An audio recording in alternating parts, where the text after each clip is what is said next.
Las lecturas de este domingo nos ubican en el tiempo de Cuaresma, con un llamado a la penitencia, con un llamado a la conversión. La primera de las lecturas nos muestra el pecado, el castigo y el perdón de Dios en el Antiguo Testamento. Es una constante. El pueblo de Israel era infiel a Dios. Dios lo había llamado, lo había amado, lo había separado entre todos los pueblos de la tierra, pero este pueblo le volvía las espaldas a Dios y se hundía en el pecado. Y no querían reconocer sus pecados. Entonces Dios les enviaba un castigo. Dios castiga, pero no como piensa muchas veces la gente.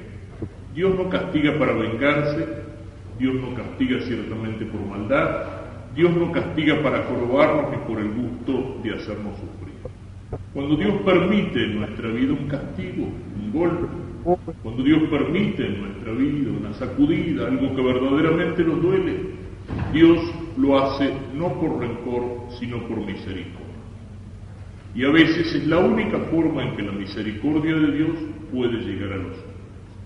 Cuando uno está encerrado en el pecado, cuando uno está viviendo con las espaldas vueltas a Dios, cuando uno está viviendo como si Dios no existiera, Dios lo llama por el amor, Dios lo ama, pero uno se ha vuelto duro, se ha endurecido para el amor, no escucha las palabras suaves. Y entonces necesita una sacudida fuerte. Toda la historia de Israel es así. Cuando el pueblo se hundía en el pecado, Dios le enviaba un castigo. Entonces el pueblo, recién cuando nos vemos mal nos acordamos de Dios, recién el pueblo se acordaba de Dios y entonces Dios era rápido para perdonar. Eso es lo que nos contaba la primera lectura. A ese pueblo hundido en el pecado Dios lo castiga con el rey Nabucodonosor, que lo envía al exilio de Babilonia. El pueblo en Babilonia llora la patria perdida y entonces la misericordia de Dios le envía en el rey Ciro de Persia un libertador. La segunda lectura nos dice San Pablo, nos habla San Pablo de esta misericordia, de este amor de Dios. ¿De dónde procede el perdón y de dónde procede el castigo? Del gran amor con que Dios nos ama, de la inmensa riqueza de su misericordia. Y nos dice San Pablo también que esa salvación es algo gratuito. Es decir, Dios no es deudor nuestro. Dios no está obligado a perdonar. Somos nosotros los que somos deudores de Dios. Él no es deudor nuestro. Si Él nos perdona, es por pura misericordia. Cuando en mi vida he cometido un pecado mortal y el primer pecado mortal que he cometido, Dios hubiera podido decir, basta, yo te llamé y vos me volviste las espaldas. Se acabó, se terminó y al infierno. Y Dios no sería injusto, pero Dios es misericordioso. Y perdona una y otra vez, y perdona cientos, y perdona miles de veces. Pero el perdón de Dios es un acto gratuito de su amor, de su misericordia, de su corazón. No es algo que nos dé, no es algo a lo cual está obligado. Nosotros somos deudores de Dios, no es Él el que está en deuda con nosotros. Y todo esto aparece de alguna manera en el Evangelio. En el Evangelio Jesús habla con Nicodemo, aquel sabio de Israel que lo ha venido a ver de noche por miedo a los judíos, pero que reconoce que Cristo viene de Dios por los signos, es decir, por los milagros que ha hecho. Jesús le habla, en el contexto del Evangelio, Jesús le habla del bautismo. Es necesario nacer de nuevo para entrar en el reino de los cielos. Este sabio de Israel no entiende las palabras de Jesús, las entiende materialmente, como puedo nacer siendo viejo. Pero Jesús le habla de un nuevo nacimiento, de una nueva vida que viene del agua y del Espíritu Santo, y que nos hace hijos de Dios, que no es un nacimiento terreno, que es el nacimiento a la vida del alma, a la vida de la gracia, a esa vida que nos hace partícipes de la naturaleza y de la vida divina, a esa vida que nos hace hijos de Dios, que nos levanta a un plano infinitamente superior al de todas las cosas humanas, la vida del alma, la vida de la gracia. Y en ese contexto recuerda Jesús el pecado de Israel, el castigo y la misericordia de Dios en el Antiguo Testamento. El pecado que comete el pueblo de Israel cuando se rebela contra Moisés y contra Dios, cuando protesta y Dios lo castiga. Lo castiga enviándole una plaga de serpientes que muerden y que hacen morir a muchos israelitas. Y Dios escucha la oración de Moisés por su pueblo y le dice a Moisés que construya una serpiente de bronce, y elevando esa serpiente de bronce, todo el que la mira queda sano de las mordeduras. Y eso es lo que realiza Moisés, y así termina el castigo divino, con el arrepentimiento y con esa figura de la serpiente. Y Cristo va a decir que esa serpiente es figura de Él, es figura de Cristo. Todo en el Antiguo Testamento nos habla de Cristo, pero nos habla de Cristo de una manera velada, que no siempre la podemos entender con tanta facilidad. Pero todo el Antiguo Testamento solamente tiene un sentido: mira hacia Cristo, anuncia a Cristo, figura a Cristo, figura a Cristo. Todas las figuras, los personajes, los signos del Antiguo Testamento, de una manera escondida para los judíos, pero que después que Dios la ha revelado, es decir, desvelado, nosotros la podemos conocer, nosotros la podemos entender, nos está hablando de Cristo. Y Jesús mismo lo dice acá: hasta esa figura de serpiente que levanta Moisés en el desierto era figura de Cristo. ¿Por qué? Porque por voluntad de Dios todo el que miraba hacia esa serpiente levantada quedaba curado de la mordedura de la serpiente. Era una imagen material y era una herida material en el cuerpo, el veneno de la serpiente. Pero eso material es figura de algo espiritual, es figura de Cristo. ¿Por qué? Dice Santo Tomás cuando comenta este Evangelio, en su comentario al Evangelio de San Juan. Dice: la serpiente de bronce tiene figura de serpiente, pero no tiene veneno. Dice, lo mismo pasa con Cristo. Cristo toma nuestra figura humana, es decir, figura de pecado, de pecador, pero Cristo no tiene pecado. Cristo nos salva igual que la serpiente de bronce que levanta Moisés en el desierto. Cristo es levantado en lo alto, en la cruz. Todos aquellos judíos mordidos por la serpiente que miraban hacia la serpiente de bronce levantada en alto, curaban.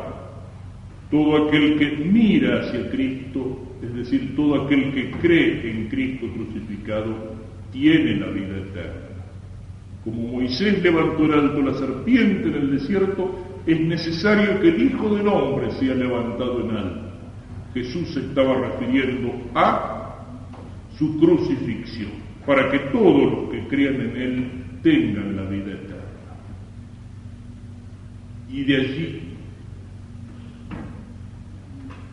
habla Cristo del amor de Dios, que amó tanto al mundo que le entregó a su Hijo único, para que aquel que cree en Él no muera, sino que tenga la vida eterna. Pero también aquí tenemos que tener en cuenta que este perdón que Dios siempre nos ofrece, por más grande que sean nuestros pecados, que este amor inmenso de Dios, que todo lo gratuito que tiene esa misericordia de Dios que nos perdona, no sirve para nada si Dios no encuentra en nosotros una respuesta. Aquel que te creó sin ti, decía San Agustín, no te salvará sin ti. Dios no nos preguntó a nosotros si queríamos venir al mundo, pero aquí en el mundo nos ofrece otro mundo que está muy por encima de esta, otra vida que está muy por encima de esta. Y eso sí, lo ofrece. Nos creó sin nosotros, sin nuestra voluntad, sin preguntar, pero no nos salvará sin nosotros, sin nuestra voluntad, sin nuestra colaboración. Y por eso, esa venida de Cristo al mundo, que puede significar para todos los hombres la salvación, puede significar también para algunos o para muchos la condenación. Significa la salvación para todos aquellos que reconocen la verdad de Cristo, el amor de Cristo, la gracia de Cristo, para todos aquellos que miran hacia la cruz como el camino de la salvación, como el camino de la misericordia, como el camino por el cual aquel que descendió hacia nosotros, hacia nuestro mundo, vuelve a subir al cielo, como el camino por el cual nosotros tenemos que subir al cielo también. para todos aquellos que miran hacia la cruz. Dios tiene una misericordia, Dios lava ese veneno, esa mordedura de serpiente del alma que es el pecado. Pero uno puede no querer mirar hacia la cruz.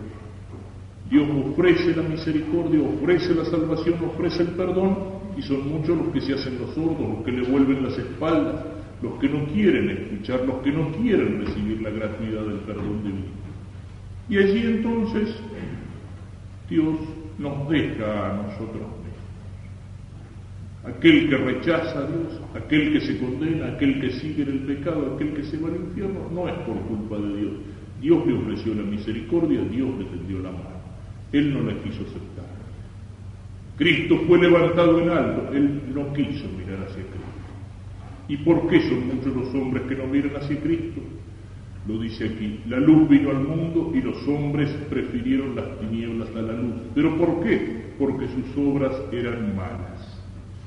Si aceptar la verdad de Dios, si aceptar la verdad del Evangelio fuera algo que no tiene consecuencias prácticas en nuestra vida, nadie tendría problema en decir que cree en Dios o que es cristiano, que cree en todo lo que Cristo dice. Pero resulta que aceptar la verdad del Evangelio, que ser cristiano, que escuchar la palabra de Dios, tiene consecuencias prácticas en nuestra vida. Y nos pide un cambio, nos pide una conversión, nos pide dejar el pecado, nos pide dejar esa conducta deshonesta, nos pide dejar ese dinero mal habido, nos pide dejar esa ocupación torcida, nos pide dejar esa relación pecaminosa, nos pide dejar ese odio o esa envidia que roe el corazón. Y ahí está. Los hombres muchas veces no quieren verse descubiertos en el mal y no quieren cambiar. Y entonces se cierran a la luz, se cierran a la misericordia. La mayor parte de los argumentos que encontramos en muchas personas en contra de la fe, en contra de la religión, en contra de la verdad de Cristo, no son argumentos de la inteligencia. Uno les va a hablar, y no, ¿por qué esto? ¿Por qué lo otro? ¿Por qué lo demás allá? Porque un montón de argumentos, pero en el fondo no son argumentos de la inteligencia, son argumentos de la pasión. No es tanta la gente que tiene argumentos reales de la inteligencia pensados con serenidad contra las cosas de la fe. La mayor parte de aquellos que no aceptan la fe, que la atacan, que le ponen peros, que quieren cambiarla, que quieren ser católicos a su manera, católicos a su gusto, católico a mi modo, no es por un problema intelectual, sino que por un problema de la voluntad y del corazón. Porque no quiere cambiar, porque tiene el corazón mal pegado a las criaturas y no quiere despegarlo para abrirlo a Dios. Y entonces uno está volviendo las espaldas. Por más que la luz de Dios nos ilumine, si nosotros cerramos los ojos, nos quedamos en la oscuridad. Ese es el llamado de la Iglesia en este tiempo de Cuaresma. Es el llamado de Cristo en este tiempo de Cuaresma. Es el llamado a la conversión, es el llamado a la penitencia, es el llamado a abrir nuestras almas a la luz, es el llamado a abrir nuestros corazones a la misericordia.